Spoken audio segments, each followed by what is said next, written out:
Part 2. Landback and the American National Question.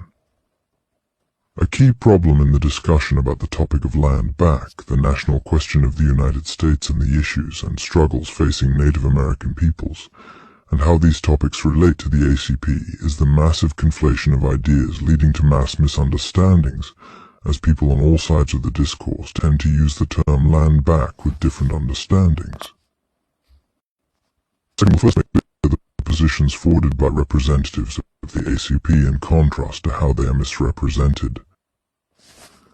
The first point to make clear is explicitly and verbatim in favor of land for the benefit of Americans, especially insofar as such steps go towards reconciliation or otherwise for historically oppressed ethnic groups such as Native Americans and Black Americans. The Infrared Collective, for example, has expressed support for Native Americans' rights to self-determination and for land reform to provide autonomy and sovereignty insofar as such movements for national self-determination, just as is the position of Marxist-Leninists historically, help to weaken or overthrow imperialism, and preserve imperialism, and insofar as materially real conditions exist to substantiate such national salvation. This has been expressed as well in direct debates with proponents regarding land back, such as in the debate between Raynouche and Has, though the positions of Has have since been refined further, which will be addressed later in this section.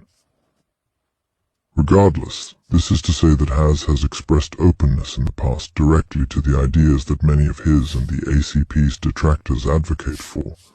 being the notion of the United States being a jailhouse of nations that would be liberated into some alternate form, such as multinationals or a confederation of states, drawing on observations such as the CPUSA's Black Belt thesis from the past. Thus, showing not only tolerance of the positions that many contemporary Western leftists hold and why they may hold such positions. The issues that individuals associated with the ACP have raised with land back is specifically criticizing the highly liberal, idealist, and even chauvinist and racist premises of land back. This has been brought up in writing by Has before, albeit in fairly abbreviated capacity, with points that critiques in the infrared video on socialist patriotism. Moreover, it's been argued in other cases by Has that the nature of the NDN collective and the landback movement in its universalizing notion of decolonial struggle acts as a bludgeon for the American imperialist state by establishing a notion and worldview that can be weaponized against enemies of American imperialism such as Russia and China, as was seen directly by multiple figures and viral attacks against Russia and China advocating for their so-called decolonial balkanization. Insofar as this is considered, from the outset the ideological position of landback is anti-Marxist as, even if interpreted generously, it sets forth an ideological position that is easily co-opted and leveraged to be used for the benefit of imperialist aims and goals with regards to foreign affairs, directly going against the position of Marxist-Leninists on the notion of movements of national self-determination that help imperialism rather than weakening imperialism. Further, its messaging does not appeal to the great majority of the American public who must be convinced to support communism should communists seriously intend to take power. To hold this kind of unrealizable position alienates the majority of the working class, and is moreover often leveraged by the American state to forward its imperialist goals. Such a position is at best a well-meaning yet naive position for leftists to hold, and at worst is a position reaction white supremacy and imperialism. Some proponents of land back will claim that the provided description of its positions are exaggerations, but in direct contradiction to those claims one can refer to the debates Has had with either Raynouche 22 or with Jason Unruh, wherein both individuals assert the United States, and in Jason Unruh's case also making the case for Canada, should be returned to the jurisdiction of Native Americans. Taking these positions, which have generally reflected common positions of other decolonial Western Marxist-Leninists as a basis, We certainly have clear and directly articulated advocacy for fairly extreme measures that aren't premised in realistically achievable, let alone desirable or meaningful for the working class, let alone the American tribes' methods nor ends, but rather are premised in a non-Marxist moralism about should without regard to realizability. The key problem is that the foundation of this Landback mindset from the outset rejects any notion that the United States, or Canada or Australia can be considered to have any concrete existent national identity. What is instead forwarded is a notion that such states must be seen simply as settler colonial states with the exact same context today that one would imagine them at their founding, and whose existence is premised on sinful deeds and moral concerns rather than any specific material seed to their national identity. This is in opposition to understanding these states as having had any developmental material changes from such origins. This non-materialist of Landback and similar perspectives rejects the progression of both history and peoples, and thus fails to address reality as it really exists,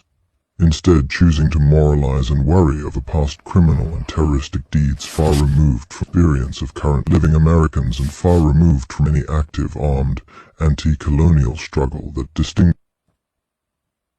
contexts such as Palestine's resistance movement. It is in the approach of the ACP and its associated members to treat things on the terms that they actually exist in material reality that allows for level-headed and authentic analysis that can actually reconcile the problems that have carried over from the founding of the American state and said state's past crimes, by instead recognizing the material premises of America's national identity, which had been praised by Lenin and Mao with significant and founding American leaders and moments being considered progressive. One can come to a properly and dialectically understanding America rather than holding moral judgments at every turn, and moreover one can come to practical conclusions regarding strategy, tactics, and political approach for advancing a revolutionary movement in the American context.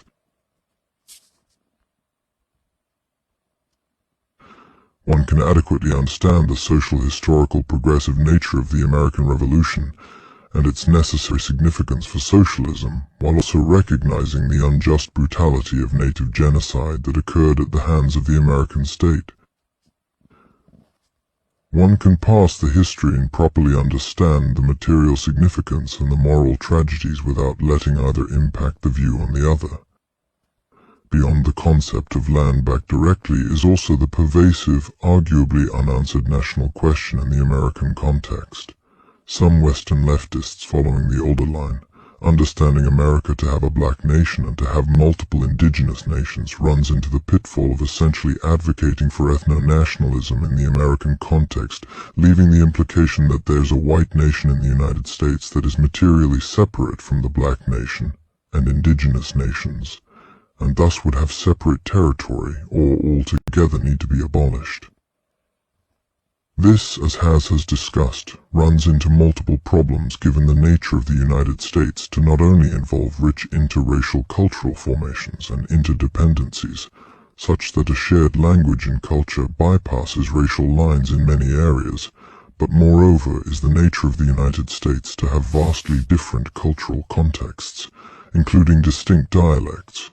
Within a single race, for example, rural Appalachian white people contrasted with urban coastal Southern Californian white people. Beyond this is the nature of the U.S. to have constant mainstream cultural interchange, such as with the uniquely American innovations of rap and hip-hop that came from black American communities, as well as mimetic transfer of slang, colloquialisms, and other aspects of speech that often originate in many minority communities. In essence, the American national identity then does not exclude racial oppression. The American national identity is an evolving one incorporating these identity and the American national identity, and that an American communist movement would be necessary for America to fully mature into itself as a fully comprehensive nation. In fact, it is this very opposition that completely undermines a common attack against the ACP and affiliated individuals, which is an attack that claims there to be white supremacist or Nazi ideology embedded within it. Without referring to the wealth of anti-Nazi and anti-racial supremacy content forwarded by those associated with the ACP, this theoretical position and discourse on the topic of America and the national question from its outset invites discussion and problematizes the old notion of racially identifiable nations in the United States and thus opposes the recognition or legitimation of there being a white nation. This orientation provides an actionable basis to actually struggle against American imperialism and to forward a movement that can actually deliver on the notions of land reform. It focuses its attention in an American context rather than a cosmopolitan, Calvinistic, or immaterial lens, forwarding practice, theory, and goals to deliver on the needs of the American public. This strategy is set to do as much as possible to build not only a mass movement, but to build a mass movement that can position itself to adequately take power and use that power to interface with native tribes and the like in a way that self-aggrandizing ideological outlooks could never expect to materially realize. Additionally, as part of the official ACP platform adopted on October 12, 2024, the ACP has formulated the following official line with regards to an eclectic social. The Communist Party stands for the full participation in national economic planning. 27. As such, in direct and explicit terms, the ACP's position on the right to self-determination of the Native American tribes is made abundantly clear. The ACP is committed towards American tribes being able to have autonomy, reinvigorate their cultures, preserve their languages, and be able to participate fully in the wider American context without being subjugated through the chauvinistic reservation system. In conclusion, the ACP generally is open to discourse regarding the issues of Native Americans and land reform, and its members with public recognition have not only simply advocated for land reform for the benefit of Native Americans and Black Americans, but have established an authentically communist line in relation to the struggles and problems facing Native American tribes.